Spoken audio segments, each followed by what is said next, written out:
Hello mga ka-DIY, I'm back. So sa araw na ito ay gumagawa po ako ng speaker na column.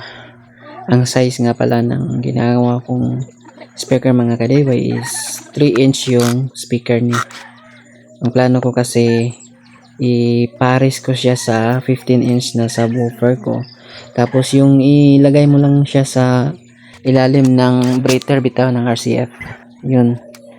Kasi bala kong pag isang dalhanan lang ba ipasok mo lang, kumbaga sa ipailalim mo lang siya ba. Ang hirap talaga magtagalog pag Bisaya, no? So ang size nito is 10 cm yung lapad, tapos yung haba niya is 22 cm, sa likod niya is 8 cm. Maliit lang siya, kasya siya sa butas ng subwoofer. Makita nyo sa unahan ng video, pagpasok ko sa speaker, kasyang-kasya lang talaga siya. Tapos bala ko ilagay siya sa speaker stand or wall stand, yung patong siya sa speaker ba.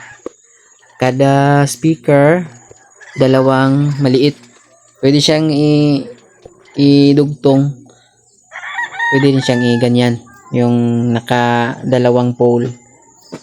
Sa nakikita nyo guys, tapos na siya pero hindi pa siya napinturahan. Ang liit lang ng speaker, bala ko full range na 3" speaker yung ilagay ko dyan. Ayan, diba, kasyang kasya. Yung isa di lang masyadong napasok.